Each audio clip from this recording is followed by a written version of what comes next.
And welcome to our Sunday program. We have a special Islamic history series starting today with part 1 with Dr. Mahmood Ibrahim.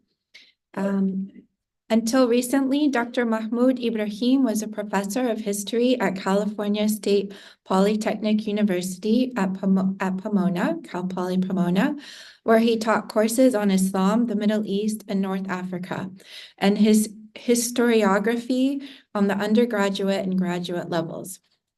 In addition to teaching, he represented the history department in the Cal Poly Pomona Academic Senate for several 3-year terms and chaired several Senate committees, including the Academic Programs Committee, the Faculty Affairs Committee, and the General Education Committee, and co-chaired the Curriculum Conversion Committee, tasked with converting the general education courses, as well as the general curriculum from quarter to semester system.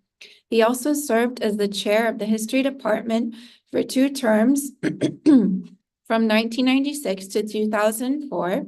He was also awarded the Hart Award for Outstanding Faculty Leadership in 2017.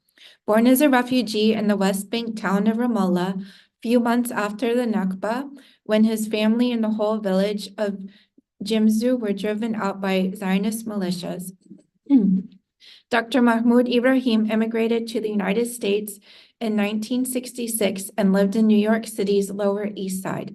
He received his BA from the City College of New York in 1973. Dr. Ibrahim then moved to Los Angeles and attended UCLA, from which he received his MA in 1974 and PhD degree in 1981.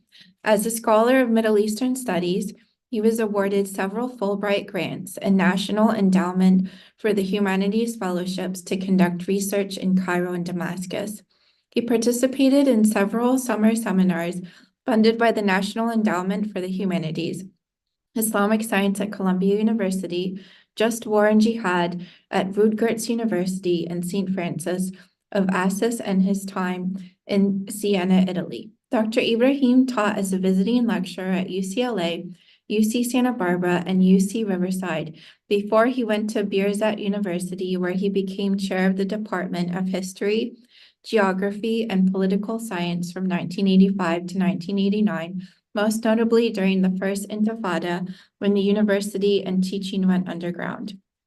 He is the author of 2 books, Merchant Capital and Islam, University of Texas Press, 1991, and The Oral History of the Intifada, in Arabic with Tom Ricks and Adil Yahya.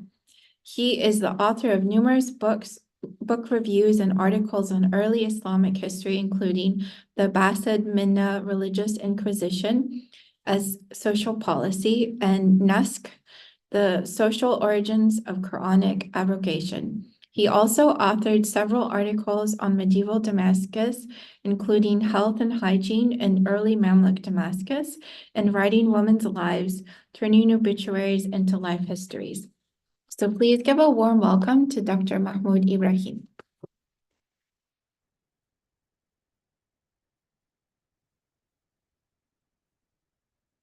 Thank you very much. I'm very happy to be here. The subjects of the lecture, this one and the part 2, are actually the content of many courses on Islamic history. And as a historian of Islamic history, the courses that I taught at Cal Poly Pomona and elsewhere, I always begin by telling students how that Islam, the rise of Islam in the 6th century, actually represents the break between antiquity and the modern world. So the modern world did not start with the French Revolution or the Renaissance. Actually, the Renaissance could not have happened without Islamic contributions in sciences as well as philosophy and many other things. So Islam, therefore, is a break between antiquity and the modern world, in the sense that Islam is knowledge-based. And one of the first words of the Quran is Iqra, read. And if anyone peruses the Quran and a dictionary of the Quran and takes over the vocabularies, you find that there are hundreds of verses that extol knowledge, ma'rifah, arfan, from the root arafa, or ilm, from the root alima, alimun, ulama, verses such as هل يستوي الذين يعلمون والذين لا يعلمون, say, are those equal who know and who do not know? So it's a knowledge-based religion, contemplative. The Quran always asks you to think. Ulil albab, those who have brains, those who have minds.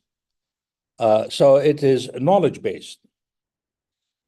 The second one is that it extols and magnifies and stresses individual responsibility. Contrary to previous religions, contrary to previous traditions, where the one person responsible for his clan or his tribe, this is individual responsibility. So it urges the individual to be accountable. Individual accountability is the norm. لا تزر وازرة وزر أخرى. This is one of the verses of the Quran. A third concept that makes Islam a break from antiquity and starts the modern world is the concept of the ummah.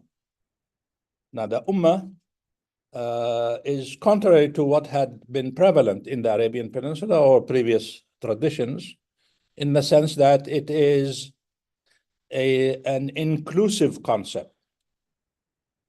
Anyone is welcome into the ummah. It is expandable. There are no limits, no geographic limits, no number limits. It's expandable, it's inclusive, and therefore it's universal. And these three concepts make a break, a very significant break. And indeed, these concepts have revolutionized, mobilized a great deal of the population, so that we begin to have the expansion of Islam outside of the Arabian Peninsula. That actually coincided with the death of the Prophet. So it was left to his followers to make that these concepts come into reality. And customarily, the Islamic history is divided into different periods. The first period is usually the period of Al-Khulafa al-Rashidun, the rightly guided caliphs. The second period is the Umayyad period, and the third is the Abbasid period, which goes on all the way to 1258. And then eventually at that time, the Islamic Ummah, the Islamic world, had realized the concept of the Ummah, and therefore each region, we can talk about the regionalization of the Islamic world. But the first period, the Rashidun period, I want to highlight the works of Caliph Umar ibn al-Khattab. He would be considered the real founder of the state institutions, taxation, the army, institutions of judges, the actually for the first time, the creation of a bureaucracy, institution of salaries, institutions of a chain of command. And so all of these institutions were necessary to make at least the first steps towards realization of the concepts that I had mentioned earlier. The second period also has notable the Umayyads, which period or caliphate, which lasted from 661 to 750 of the Common Era. Important developments had taken place there, but really the concept of the Ummah was not yet realized. Any of the history books, tarikhs, will tell you that the Umayyads were a little bit more chauvinistic in the sense that they really safeguarded the benefits of the Ummah, the benefits of expansion, for example, towards a particular group, rather than the equality that Islam proposes. But certainly certain important innovations were introduced that were necessary for the building blocks of the creation of this universal community or the universal ummah. And that is, might be, the credit goes to Abdul Malik ibn Marwan, one of the caliphs, long-lasting caliph actually, of the Umayyads. He's the one who built Qubbat al-Sakhra in Jerusalem. And that is the finalization of Arabic as a language. And indeed, Arabic becomes the lingua Islamica of this expanding community. And indeed, Arabic becomes the language of culture, the language of science for the next several centuries. So that was a necessary step to make Arabic as the language of the state, the language of the bureaucracy, and that necessitated the final formulation of the written script of Arabic. For the purposes of the state, you needed to have a precise letters, precise words. You should not leave it to the context to understand these words. For example, the letter fa did not have a dot on top of it. And on. Ha, kha, jim, all of these are written in the same way. So you cannot leave it to context to find out which letter it is. And therefore, the dots were, as we say, the T's were crossed and the dots were added, and so that the language became precise enough. And Arabic has the tendency to formulate and the ability to formulate a great number of meanings using the root, and most often is a three-letter root like a, la, ma.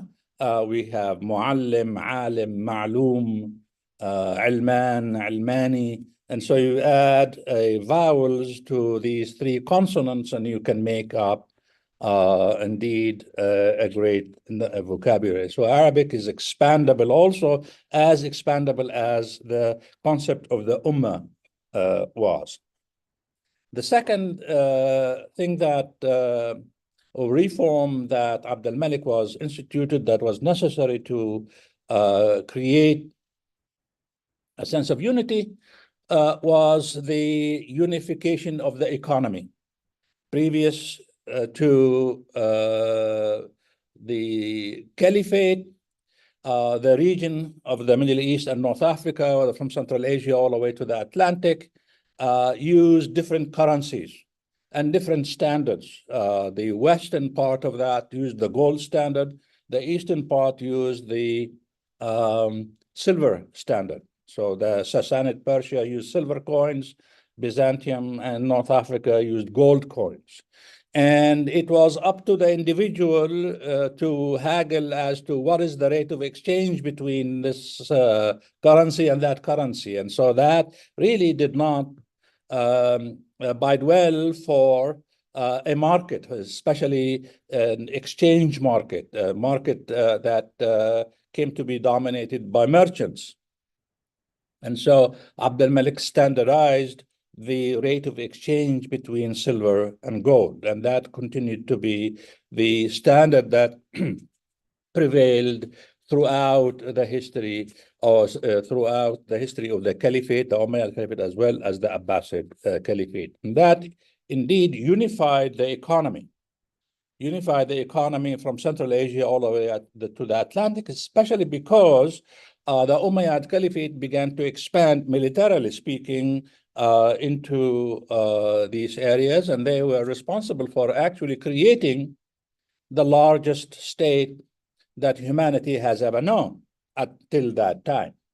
It was larger than the Roman Empire, and we, in our history books, we see that the Roman Empire is a huge empire. So the Umayyad Caliphate actually encompassed the territories of the Sassanid Empire previously, as well as most of the territories of the Roman Empire. And so together they were unified in a market way, as well as a centralization of political power based in Damascus. And so indeed, it was a huge contribution. However, as I mentioned earlier, the principles of the Ummah, the equality, were not realized. So there was a great deal of expansion, but the principles were not realized in the sense of the equality of members of the Ummah. This says inclusive. Indeed, many people began to convert to Islam, but they were not afforded the benefits of the original Arab Muslims.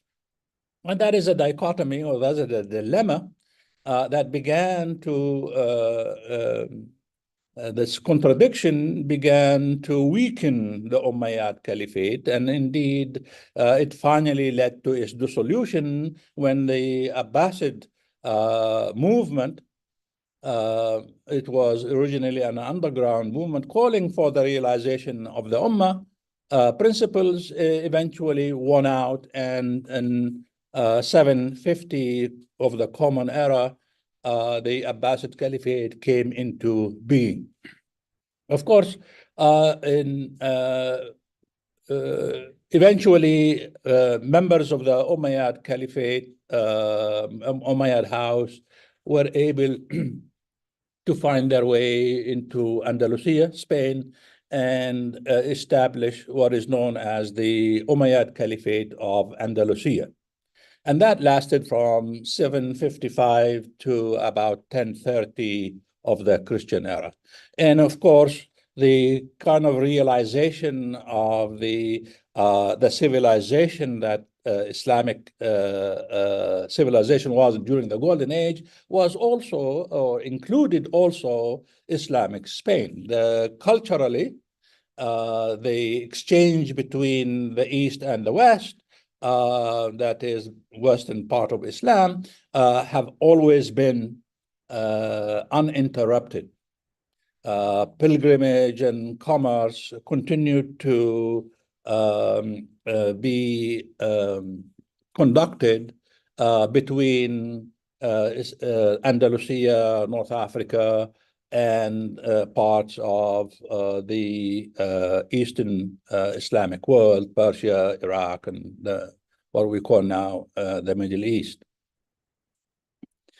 That is documented in so many ways in the movement of scholars from one place to another, and in, of course, the institution of the pilgrimage. Muslims in Spain have to go to the pilgrimage, and therefore this annual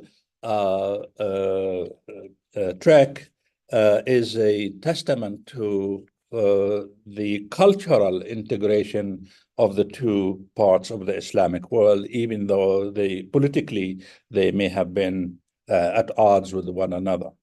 And so, once again, the Umayyad period, even though short, and even though it was exclusive, had contributed as some of the foundations for later achievements, specifically for the unification of the economy, as well as the institution of Arabic as the language of the state, or I call it lingua islamica, and that became the language of learning, the language of culture. And so far, until perhaps the beginnings of the Abbasid period, learning was done individually. There's no institution that would be credited for the advancement of knowledge. It's an individual endeavor. Once again, it's an accountability of the individual endeavor, and the individual would be the center of a particular circle, halqa, we call it, where the dissemination of knowledge was on this limited scale.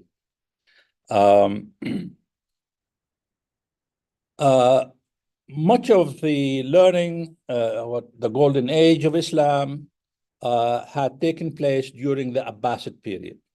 And the Abbasid period is when we begin to notice the realization of the principles of the Ummah. And that is, once again, actually, the Abbasids campaigned on the premise that Islam is for everybody. Everybody should be equal within Islam. There should be no distinction between Muslims, whether they are Persians, Berber, from North Africa, or from the East, or Arab. This is a concept that actually had its root in the Umayyad period itself. As I mentioned, the contradictions that the Umayyads created began to feed these sentiments that and criticize the Umayyad caliphs for not really instituting the true principles of Islam. And so continuity of this idea was realized by the Abbasids in many different forms. For example, a social status that existed earlier, called the status of the Mawla, and that is the non-Arab Muslim, was abolished. No more that status held sway during the Abbasids. So everyone was equal, and the status was abolished. Another way of realizing the concept of the Ummah is by instituting certain statecraft institutions that were occupied by members of, let's say, the Persian community, like the office of the vizier, we often translate it as a prime minister, was usually held by a Persian. And that is a way of integrating and visibly showing the population at large that, yes, they have a stake in this state. Like, today when a state wants to show its inclusivity, they appoint women, they appoint Latinos, they appoint Black Americans. And so that's the visibility of the inclusivity was shown in the fact that the bureaucracy in the Abbasid Caliphate was inclusive of Aramaic-speaking people, Aramaic-trained, Persians, Arabs. So it was a very universal, again, the universality was being instituted. They also begin to sponsor learning. And for the first time, we have the caliph really involved in the spread of these institutions, and for the most part, the inception of the House of Wisdom, or Bayt al-Hikmah. And this an institution that began to be copied by other states, especially after the 10th century, when the decentralization of the Abbasid Caliphate took place. As a matter of fact, in the period of Harun al-Rashid, the emergence of Western Europe under Charlemagne was being witnessed, and Charlemagne and Harun al-Rashid began to have diplomatic correspondences, and Charlemagne tried to institute a type of a house of wisdom in Aachen, where he was based. But unfortunately for them, at that time, the knowledge that had been developed in Europe, the Greeks and the Romans, had been destroyed largely by the emergence of what is known as the Germanic tribes invasion that destroyed Rome eventually, and all of those parchments and other depositories of knowledge were burned down. And so in the library of Charlemagne, you can count the books that they had on one hand. It's not much.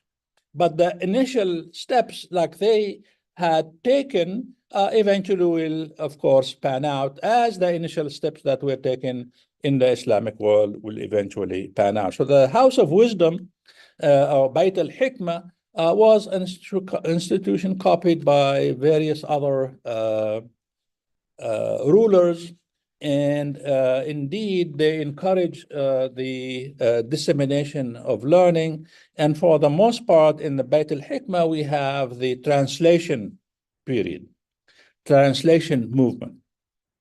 And the Caliph would sponsor translations of scientific books, philosophical books, from Greek, from Pahlavi, from Sanskrit. And so here, once again, you get the individual communities that had become part of the Ummah. They bring their heritage, they bring their knowledge, they bring their contributions to become part of Islamic civilization in the form of these translations. And so, indeed, great sums of money were spent on translating books. As a matter of fact, during the Caliphate of Al-Ma'mun, delegations of scholars would go, for example, to Constantinople at the time, and with a specific list of books that they would have like to find so that they can bring back and translate. Indeed, books on philosophy, books on medicine, books on pharmacology, books on the etiquette of the statecraft, like Kalila wa Dimna. All of these were translated into Arabic, and these translations began to be the foundations upon which Muslim scientists and scientists of the Islamic world built upon, because Muslim scientists, and then I said scientists of the Islamic world, because indeed, if we look at medicine, for example, for the most part, and for a long time, the physicians and others, the translators, were not necessarily Muslim. They could have been Jews, they could have been Christians, and so, or even Magians, right? The Zoroastrian, because with the Abbasid Caliphate, you didn't have to be a Muslim to participate in this community. However, because the equality that they brought, they actually encouraged the conversion to Islam. As a matter of fact, Islam expanded as Islam, as a religion, expanded during the Abbasid Caliphate a lot more and a lot faster than it was during the Umayyad Caliphate. And one of the criticisms of the Umayyads, they were not interested in expanding of Islam as a religion. They were expanding the state and its boundaries. Whereas the Abbasids, they did not expand the state in terms of its boundaries, but they expanded Islam. I'll give you an example. In the first 120 years of the existence of Islam in Persia, only 5% of the Persian population converted to Islam. So from say 620 or 630 after the death of the Prophet to 750, only 5% of the Persians converted to Islam. Whereas from 750 to 800, it's like 50 years of Abbasid rule, fully 45% of the Persian population converted to Islam. Okay. And so that is an indication that something was done for those people to convert and to find it attractive to convert. And that is the inclusivity, as again, the inclusion that the concept of the Ummah would bring. So indeed, this concept, as I mentioned earlier, is a expandable still, did not stop there. It was inclusive, like ahlan wa sahlan. It was multilinguistic, multicultural, various ethnic backgrounds. And all of that heritage was brought in and becomes the cauldron upon which, or in which, I should say, Islamic civilization begins to thrive and to nurture. So once again, it's that concept of inclusivity and open-mindedness. It's a cosmopolitan ummah. If it was not open-minded, you would not have had all of these contributions so freely being made by these individuals. One can see how, for example, Islamic science, scientific achievements, whether it is in the Islamic sciences or in the natural sciences, how Persians, Muslim Persians, made their mark. Berbers made their mark. And so all of these communities realized their potential within this larger framework. And indeed, with the rise of the Abbasids and the building of Baghdad, and Baghdad becoming the center of this learning, the center of commerce, the center of culture, it continues so that Baghdad, in the 9th century, Baghdad was larger than Paris in the 19th century. That's how cosmopolitan it is. That's how the ideas that were put forward began to be realized. So when we talk about the Golden Age, this is really the era of the Golden Age. And it's golden in the sense of gold, really gold, the richness of the state and the caliphate, and think of the contributions of all of these regions. Each of these regions is rich in its resources and contributing taxation, whether it is individual taxation, zakat, or on the agriculture, and being brought to the center. And the gold, for example, from that time onward, was being brought from West Africa, the area of Mali today. It was known as the Kingdom of Ghana, all the way up to parts of Morocco today, and eventually into the east via Tunisia and land route also across Egypt, or goes into Andalusia, and from there to other parts of Europe. So the gold, the standard of wealth, was actually coming in a great deal through the participation of the different kinds of communities that had become part of the Muslim Ummah. Golden in the sense of wealth, material wealth, but also in the sense of cultural and civilizational contributions or achievements, I should say. And here, each one of these contributions can be the subject of so many lectures. This is a subject of actually college courses.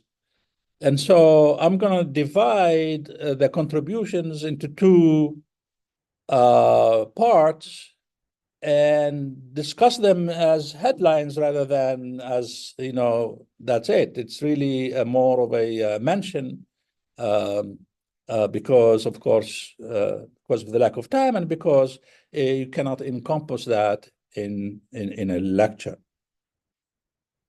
So Islamic sciences are the sciences that developed for the study of Islam itself. Okay. So, whereas the physical sciences are the natural sciences like medicine, astronomy, mechanics, physics, agricultural engineering, and the likes. So Islamic sciences, these include fiqh, or usul al-fiqh, or Islamic jurisprudence. And in Islamic history, there are developed at least 4 canonical schools of Sunni Islam and 1 Shi'i Islam. Each one of the 4 schools of Islamic law they all share the Quran and the Hadith or the Sunnah as the principles or usul of Islamic law. They vary on the other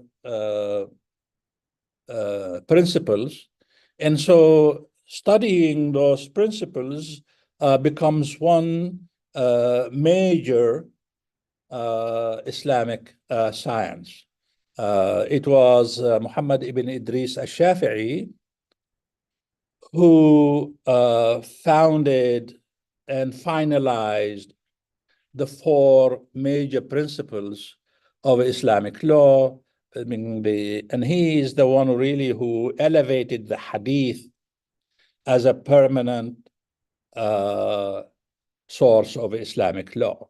So it was the Quran, the Hadith, Ijma', which is consensus, and qiyas, reason, analogy by reason, or analogical reason. So the study of the Quran itself begins to be a major science. And so the vocabulary of the Quran, for example, how to understand certain verses, the vocabulary that might not be, so there's a genre of Quranic studies that is known as Mu'jam al-Quran, that is the non-Arabic words of the Quran. There's a genre of Quranic studies called An-Nasikh wal-Mansukh, the types or the verses that had been abrogated and those verses that abrogated them, An-Nasikh wal-Mansukh. The study of Hadith itself brings a whole new genre of science and literature.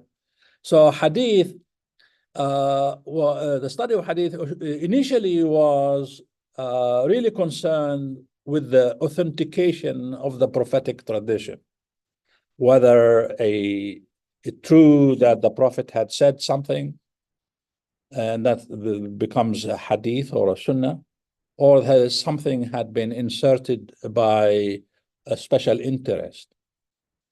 And the science of biographies actually becomes a very important part of the study of Hadith.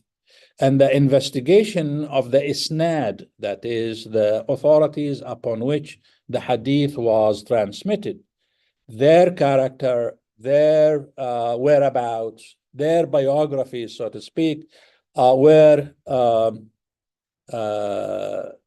studied, they investigated.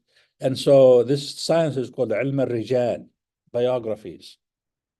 Biographies eventually leads to many other types of biographical dictionaries, like ansab, the genealogies. Genealogies of Quraysh, for example, the Sahaba or the companions of the Prophet who lived in one particular place or another. So the genre of wafiyat, obituaries, rather than biographies, we have obituaries, especially in later periods of the Abbasid period, more specifically in the Mamluk period, that is from, let's say, 1260 to about 1500. Obituaries were the genre that became very prominent. One of the most prolific Shafi'i judge, the Shafi'i chief judge of Damascus, Ibn Khallikan, wrote a multi-volume work called Wafiyat al-A'yan, the obituaries of notables. So I mentioned ansab, wafiyat, biographies. All of these are a derivative sciences that evolved out of the study of the authentication of hadith. Another Islamic science is kalam. Kalam is actually theology. And so that developed in the 9th century, especially after the emergence of religio-philosophical groups in Baghdad. And most specifically, one can mention the Mu'tazili school of thought. Kalam, jurisprudence, theology had become an important science. And as important as the next one, which is tafsir, that is the Quranic interpretation. And I want to insert here how these ideas were so free-flowing that you have actually a genre of literature within Islamic sciences called ilm al-milal wal-nihal, meaning sects and groups. If anyone reads the work of Abu Hassan al-Ash'ari, he's really the founder of a Sunni theology, if you want. His book is called Maqalat al-Islamiyin. The many different groups of Muslims and how they differed from one another. Now, that would not have happened if there was book banning, for example, as we are now witnessing in the 21st century, for God's sake. And so, or intolerance of any other point of view. And so you can see how the free flow of ideas, the exchange of ideas, the debates that were being held in places like Dar al-Hikmah were actually part and parcel of this vibrant culture that brought Islamic civilization. So I mentioned tafsir, Quranic interpretation, as one of those Islamic sciences. Is also tajweed and qira'at, that is how the Quran should be recited. How the Quran also, the variant readings of the Quran that reflect perhaps the different accents within the Arabian Peninsula as existed at the time of its revelation. There is also, of course, the science of eschatology, in the afterlife, and يوم القيامة. Now, of course, all of that necessitates you have to know the language, علم اللغة, the Arabic language itself, grammar. All right, so grammar becomes a science associated with Islamic sciences. And given all of this and the back and forth and the historical context of all of these sciences emerging, Islamic sciences emerging, one of the other major native science that emerged, of course, is Tariq, history and historiography. History and historiography is one of the contributions.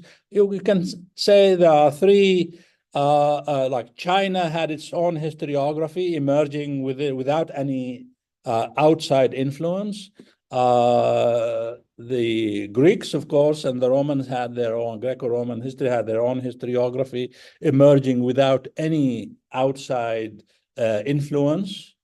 And it is the Islamic world, also history and historiography emerged as a native-born development without any outside influence. Let's say, contrary to, let's say, medicine, where they had to translate tracts from the surrounding cultures to build as a base. It started actually for the needs of the state, knowing how one particular area, give me one more minute, given a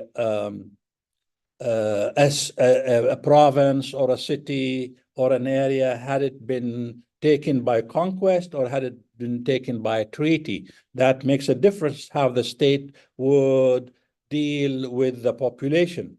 And so the idea of khabar, that is a particular piece of news, from that you build upon the history of the conquest of Egypt, for example, the conquests led by the Prophet, the conquest of Bilad al-Sham, and on, so that this begins to be the historical foundation of this discipline of history that eventually reaches its height with Ibn Khaldun in the 4th century, who begins to introduce and develop the science of history with his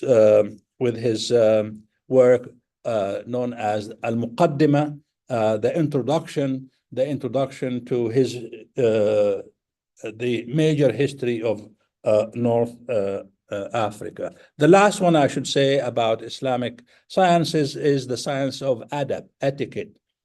And of course, that's literature, and it begins an all-encompassing poetry and other associated prose and anecdotes, you name it, it becomes part of this great genre of adab. And indeed, all of this has become part of at least one part of the civilization that is only pertains to Islamic sciences, the sciences of the study of Islam and its requirements. So I'm going to stop here, and the second part of this will deal with the natural sciences, medicine, astronomy, the two most important contributions of Islam to later populations and cultures, but I will also bring in the other contributions in the context of Islamic natural sciences in the Middle Ages. Thank you very much.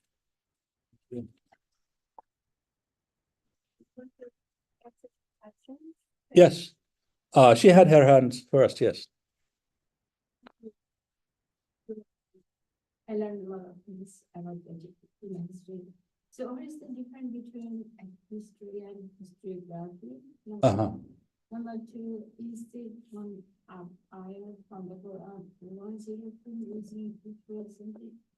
what is the difference? that ayah? And then about Which ayah you talking?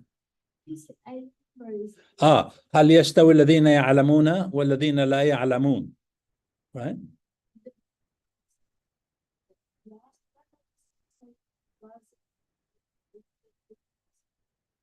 I'm really having difficulty hearing what you're asking, but say beginning of the sentence I forgot.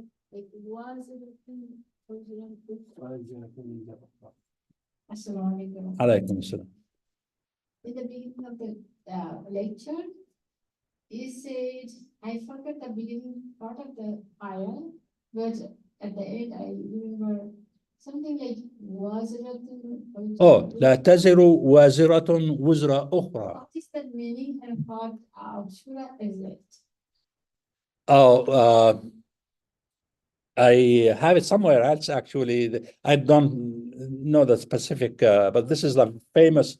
So the meaning is that no one, أو لا تزر وازرة وزر أخرى, meaning no one will be blamed for somebody else's action. I'm paraphrasing exactly. So that's why I talk about individual accountability. You are responsible for your own acts. Okay. And the difference between history and historiography is that history is the science of writing history, right? As we all know, history. But historiography is how history itself has changed. So, for example, in the Islamic world, history was first actually is the writing of the manner in which a particular province was conquered. So Futuh Masr, or the conquest of Egypt, is really concerned with the conquest of Egypt and the treaties that had been reached with the people of Egypt or Syria or other places.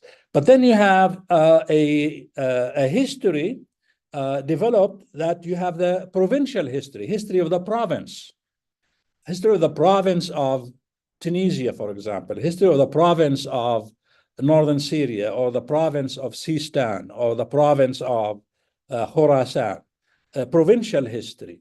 So then there's also the history of cities, the history of Baghdad. Tariq Baghdad, of course, is one of the most famous. Tariq Dimashq, Ibn Asakir is one of the most famous, again, historiography book or a history book on particular city. And so then you have history of the Arab people, right? The initial caliphate. But eventually you have Al-Mas'udi, who writes the universal history of other people that are brought in. And so historiography, therefore, describes the different ways historians dealt with the subject. That's historiography. Nowadays, we talk about economic history, political history, cultural history, feminist history, the different types of history on a particular topic. So that's really the main significance feature of historiography, is the study of the manner in which history was studied. Sure. For this excellent lecture. I came in late and missed the first part, but from an Islamic timeline, you mentioned the Umayyad and then the Abbasid.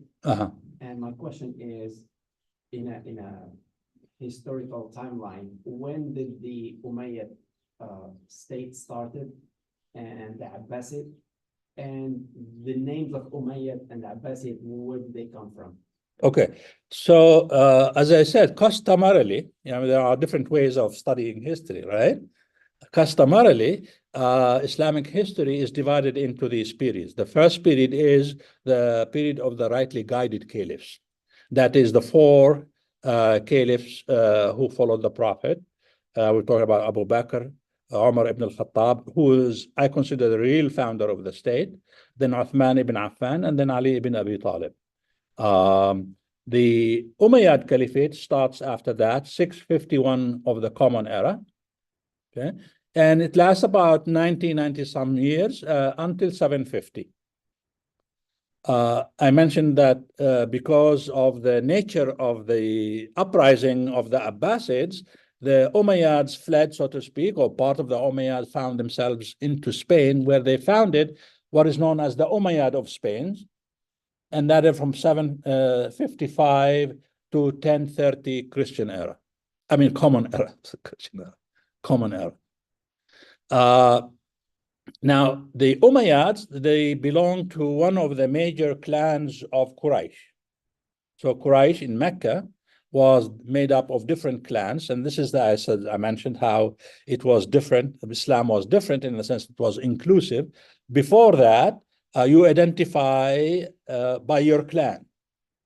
And so one clan was known as Banu Umayyah, and another clan was the clan of the Prophet, actually, known as Banu Abbas. So Abbas was the uncle of the Prophet. And so in the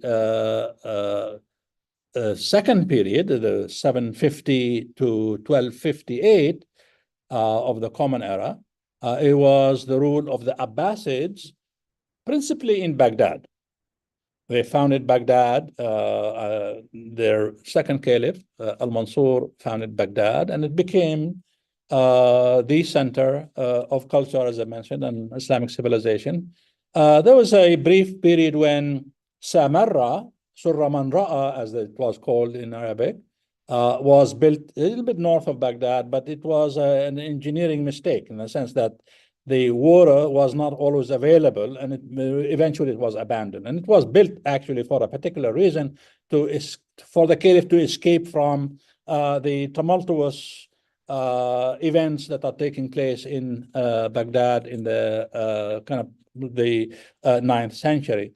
And so the motive and the geography of the place did not suit well. And it's Surra Man Ra'a or Samarra is where that canonical minaret existed, and that's the only thing that has been left actually of that city. But nonetheless, Baghdad was always the center. And as I mentioned, centralization of the state was the feature of Abbasid Caliphate all the way up to the, I would say, to the middle of the 9th century. And this is the, again, the contradiction. You bring in all these people and become the part of the Ummah, and then why not that this Ummah or these parts, especially if these regions are sufficiently strong or sufficiently rich to have their own state. And so that is the decentralization of the caliphate. And so this starts with Tunisia, then Egypt and northern Syria and parts of Iran, parts of Afghanistan. They begin to say, okay, you know, we're Muslim. Why don't we have to wait for orders to come from the caliph in Baghdad? And therefore, they begin to have the decentralization. So the Abbasid Caliphate continues to be the caliphate that is recognized by everybody. However, regions begin to be a lot more autonomous. So Egypt was autonomous, Tunisia was autonomous, parts of, I mean, the variety of the governorships within Persia become autonomous. And this autonomy, political autonomy, often encourages the cultural competition. So each one of these governors want to sponsor scholars and literati so that the political regionalization or decentralization did not necessarily mean the demise of culture. So Avicenna, eventually we'll talk about Ibn Sina. Avicenna hailed from, you know, near the Caspian Sea. No, the Sea of Ara. And so it's, you know, it's not, it's a dilemma within the discipline of history. Is often erroneously the bias towards the center. There's always a bias towards the central authority, that the central authority sponsors all of these. But sometimes we find that the decentralization often does the opposite because of this cultural competition. So disintegrated. Yeah, disintegrated politically, but not culturally. So the Abbasid Caliphate continues all the way to 1258. 1258 is the year when the grandson of Genghis Khan, Hulagu, actually sweeps through Central Asia and into the Iraq and eventually takes Baghdad by 1258. That's one of them. Sure. Who were the scholars in the Abbasid era? The scholars are multicultural, multilinguistic, their heritage is varied. When we talk about, let's say, Al-Ghazali, Abu Hamid Al-Ghazali, who is known as the Al-Mujaddid, or the renewer of the faith, right? Ihya Ulum al-Din is one of his greatest works. He was a Persian. You talk about Ibn Hawqal, one of the great geographers. He's a North African. And so talk about Al-Majusi, his name is Al-Majusi, as a physician. And so you have all of the Ibn Bakhtishur is one of the great physicians of the Abbasid court, who was a Jew. So you have Jews, Christians, Magians, all of cultures. And so they really there's not a pigeonhole of the origin of these people. So there were Arabs, there were Greeks. Yaqut al-Hamawi, right? Mu'jam al-Buldan wrote one of the greatest dictionaries of geographical dictionaries. He was a Greek convert. And so you have that's what I meant by the multicultural, multi-ethnic, this heritage that this civilization that has been developing over the centuries, right? From Central Asia, including India, all the way to the Atlantic. All of these become part and parcel of the contributions of Islam. Contributed to the emergence and development and flourishing of Islamic civilization in the Middle Ages. So after 1258, you have, again, the regionalization. North Africa becomes regionalized itself after the Almoravids, Almorabitun, Wal-Muwahhidun. So the Marinids are in one particular place in Morocco, Banu Hamad in Algeria, the Hafsid in Tunisia. And so, and on, the Mamluks in Egypt and Syria. The Turks are already forming themselves in Anatolia. The Persian were under actually the Mongols until the Safavids emerged in the 1500s. And so then it becomes a lot more complicated, right? You begin to look at, once again, historiography. How do we look at this great empire, and where do we want to pick up the beginnings of this or the beginnings of that? And so, so the Seljuks, for example, in Anatolia, when do they start? They start with 1070, even 1055 when they take over Baghdad, and eventually they leave Baghdad and go to Anatolia. And that's where they make their mark. And that's what Turkey is today. So it's very, I'm looking at this era until 1500. And eventually, of course, things begin to develop and much more in the modern period of Middle Eastern history is different, or Islamic history. I know it's 1 o'clock and it's time for prayer. So, and this is the time I also stop talking. Thank you very much. Thank you very much, Dr. Mahmood Ibrahim, for this enlightening lecture today. And please come back next Sunday for part 2 at 12 p.m. here in our ICSC lecture hall. Thank you very much. And please join us for Doha prayer in our prayer hall. Thank you so much.